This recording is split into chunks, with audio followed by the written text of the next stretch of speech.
Hello, future biologists. Welcome to our journey through the fascinating world of AIDS to health. Today, we are diving into a crucial topic: your body's local defense system. Have you ever wondered how your body protects itself from countless germs every single day? Well, that's what we'll uncover. We'll start with the basics, then gradually explore the intricate mechanisms that keep you safe, moving from easy concepts to the most advanced competitive insights. Get ready to discover the amazing guardians within you. Let's kick off our exploration with the easy level. We'll begin by understanding the fundamental ways your body protects itself right at the surface. Your body has an incredible built-in security system, and the first line of defense is called the local defense system. Think of it as the immediate protection at the gates and walls of your body. Its main job is to stop invaders like germs and harmful substances right where they try to get in, preventing them from causing trouble deeper inside. It's your body's very own frontline soldier. These defenses are constantly working, often without you even realizing it, to keep you healthy and safe from the microscopic world around us. So, how exactly does it do this? One of the most effective ways your body defends itself locally is through physical and chemical barriers. Your skin, for example, is the largest organ and acts like a tough, waterproof shield, preventing most germs from entering. Then there are mucous membranes, the moist linings in your nose, mouth, and throat, which produce sticky mucus to trap dust and germs. Chemically, your tears and saliva contain special enzymes like lysozyme that can kill bacteria, while the strong acid in your stomach destroys most harmful microbes you might swallow.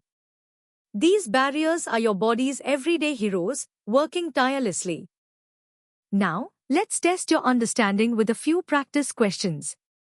First, can you name 2 physical barriers that protect your body from germs? Second, what is the role of mucus in the local defense system? And third, how does stomach acid contribute to your body's local defense? Take a moment to think about these and recall what we've just discussed about the physical and chemical shields your body employs. Alright, moving on to the medium level. Here, we'll delve deeper into the specific components and actions that make up your body's robust local defense.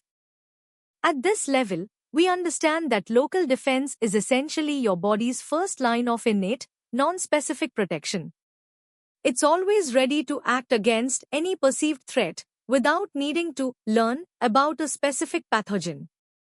Think of your skin as a formidable stronghold.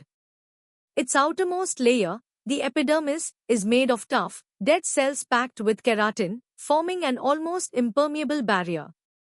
The constant shedding of these cells literally sweeps away any attached microbes. Similarly, mucous membranes, lining internal cavities open to the outside, secrete sticky mucus to trap invaders. Tiny hair-like structures called cilia then sweep these trapped particles away, like a moving conveyor belt. Beyond physical barriers, your body employs an impressive arsenal of chemical weapons. Sebum, an oily substance on your skin, creates an acidic film that inhibits bacterial growth. Sweat also contains antimicrobial agents like lysozyme, which can break down bacterial cell walls. Inside, your stomach's highly acidic gastric juice is lethal to most ingested pathogens. Even your tears and saliva contain lysozyme and antibodies, providing constant cleansing and protection. These chemical agents work together to create an inhospitable environment for harmful microbes, showcasing the intricate design of your body's defense. Your body also enlists friendly guards, the normal flora, or microbiota. These beneficial microorganisms live on your skin and mucous membranes, competing with harmful bacteria for resources and space, effectively crowding out potential invaders. This is a concept known as competitive exclusion. Furthermore, your body has powerful reflex actions. Coughing and sneezing forcefully expel irritants from your respiratory tract, while vomiting and diarrhea are rapid mechanisms to flush out ingested toxins or pathogens. Even blinking and tear production constantly wash away foreign particles from your eyes, demonstrating a dynamic and active defense. Time for some medium-level practice questions. First, explain how the shading of skin cells contributes to local defense. Second, describe the dual role of mucous membranes in protecting the body. Third, how do normal flora contribute to the local defense system? Fourth, name two chemical barriers and explain their mechanism of action. And finally, what is the importance of reflex actions like coughing and sneezing in local defense? Consider the details we've just explored. Now, let's elevate our understanding to the hard level. We'll explore the deeper cellular and biochemical components that fortify your local defense system. At the hard level, we appreciate the comprehensive nature of local defense, integrating physical, chemical, and biological elements. Physical barriers like the intact skin, with its keratinized stratum corneum and tight junctions, form a near-impenetrable wall. Mucous membranes, beyond just mucus, employ the mucociliary escalator in the respiratory tract and peristalsis in the gut as mechanical clearance mechanisms. Chemically, your body deploys antimicrobial peptides, or AMPs, like defensins, which are potent, broad-spectrum killers of microbes by disrupting their cell membranes. Lysozyme, found in many secretions, specifically targets bacterial cell walls, while acidic pH and iron-binding proteins like lactoferrin create an environment where most pathogens struggle to survive. This multi-pronged attack demonstrates remarkable evolutionary adaptation. Let's further compare some key components. Skin, with its thick, keratinized epithelium and sebum, offers a dry, acidic, and physically tough barrier. Mucous membranes, however, are moist, thinner, and rely on sticky mucus and ciliary action for protection, particularly against airborne or ingested pathogens. Tears and saliva provide a constant wash and contain lysozyme for enzymatic breakdown of bacteria. Stomach acid, a potent chemical barrier, directly denatures and kills microbes, while the normal flora offers a biological defense by outcompeting invaders. Each component is uniquely adapted to its specific location, showcasing the body's sophisticated, localized defense strategy. The local inflammatory response, characterized by redness, heat, swelling, and pain, is the immediate cellular reaction to a breach, drawing in immune cells to contain and neutralize threats. Connecting this to broader biological theories, the local defense system is a prime example of innate immunity, a non-specific, immediate response present from birth. It doesn't develop memory of specific pathogens, but rather recognizes general patterns found on microbes. The concept of colonization resistance by normal flora highlights an ecological principle within your body, where beneficial microbes prevent the establishment of harmful ones. Furthermore, cells like Langerhans cells in the skin, a type of dendritic cell, act as crucial sentinels. While part of local defense, they also bridge to adaptive immunity by capturing and presenting antigens to T cells if a pathogen manages to breach the initial barriers. This demonstrates the seamless integration of your body's various defense mechanisms. Now for some hard-level practice questions. First, explain how epithelial tight junctions contribute to the physical barrier of local defense. Second, describe the mechanism of action of antimicrobial peptides, AMPs, like defensins. Third, what is colonization resistance and how is it maintained? Fourth, elaborate on the role of Langerhans cells in the skin's local defense. Fifth, why is an acidic pH important for the effectiveness of chemical barriers? Sixth, how does lactoferrin contribute to local defense? And finally, briefly explain the initial signs and purpose of a localized inflammatory response. Think critically about these concepts. Welcome to the hardest level. Here, we'll dive into the most intricate details of your local defense system, exploring its advanced cellular mechanisms, biochemical pathways, and even drawing parallels to engineering principles. At this advanced stage, we recognize the local defense system as a finely tuned, integrated ecosystem. The microbial ecosystem, or microbiome, residing on our surfaces, is not just a passive barrier but an active participant. It exerts colonization resistance through diverse mechanisms, including metabolic competition, niche exclusion, and the production of bacteriocins.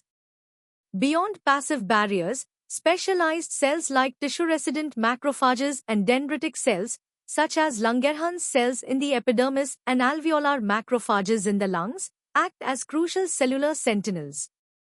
These cells constantly survey their environment, utilizing pattern recognition receptors, PRRs, like toll-like receptors, TLRs, to detect pathogen-associated molecular patterns, PAMPs, initiating immediate local responses and bridging to adaptive immunity when necessary. This proactive surveillance is key. Delving into biochemical mechanisms, epithelial cells actively secrete antimicrobial peptides, AMPs, like defensins and cathelicidins, which are amphipathic molecules that directly disrupt microbial membranes. The complement system, particularly the alternative pathway, can be locally activated on microbial surfaces without antibodies, leading to opsonization and direct lysis. Furthermore, phagocytes recruited to local sites, like neutrophils and macrophages, produce reactive oxygen species, ROS, and reactive nitrogen species, RNS, potent microbicidal agents.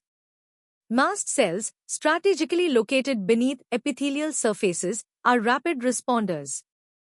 Upon activation, they degranulate, releasing histamine and other vasoactive mediators that increase vascular permeability and blood flow, orchestrating the initial stages of a localized inflammatory cascade.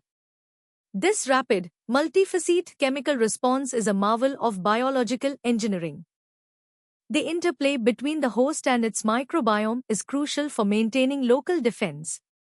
Commensal bacteria not only compete with pathogens but also modulate host immune responses, influencing the development of gut-associated lymphoid tissue, GALT, and promoting immune tolerance.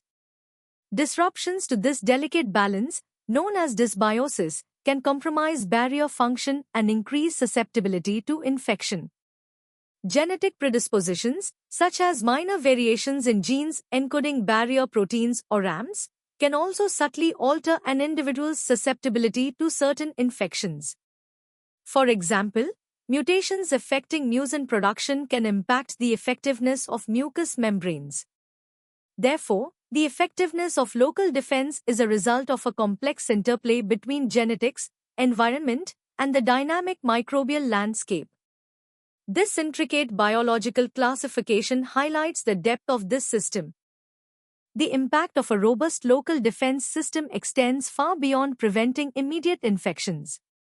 It reduces the antigenic load on the systemic immune system, preventing chronic inflammation and autoimmune conditions. A well-functioning local defense contributes to overall immune homeostasis and is critical for maintaining health throughout an individual's lifespan. Conversely, compromised local defenses, whether due to injury, genetic factors, or dysbiosis, can lead to recurrent infections, chronic inflammatory conditions, and increased risk for more severe systemic diseases. Understanding this system is vital, not just for preventing illness, but for grasping the fundamental principles of health maintenance and disease prevention, a legacy of evolutionary fine-tuning. Let's tackle some challenging questions. First, explain the role of tight junctions and adherence junctions in maintaining the integrity of epithelial barriers. Second, discuss how the alternative pathway of the complement system contributes to local defense at barrier sites. Third, elaborate on the concept of dysbiosis and its impact on the local defense system. Fourth, describe the specific mechanisms by which antimicrobial peptides like defensins exert their microbicidal effects. And fifth, how do tissue-resident macrophages and dendritic cells act as crucial sentinels in local defense? Take your time to formulate comprehensive answers. Continuing with our hardest level questions. Sixth, Explain the process of mast cell degranulation and its immediate consequences during a localized inflammatory response. 7th, drawing an analogy to an engineering security system, identify and explain to specific components of the local defense system. 8th, discuss how genetic variations in barrier proteins or RAMs can influence an individual's susceptibility to infection. 9th, differentiate between the mechanical and biochemical contributions of the mucociliary escalator. And finally, describe the long-term implications of a compromised local defense system on overall immune homeostasis. These questions require a thorough understanding of the topic. And that brings us to the end of our deep dive into the local defense system. I hope you've gained a comprehensive understanding, from the simple physical barriers to the complex cellular and biochemical mechanisms that protect your body every second. This journey through 4 levels of detail should equip you with a strong foundation in this vital topic. For more such engaging and in-depth educational content, make sure to visit synapse.omaps.in. Don't forget to subscribe to our channel for regular updates and more amazing lessons. Keep learning, keep exploring, and stay curious about the wonders of biology.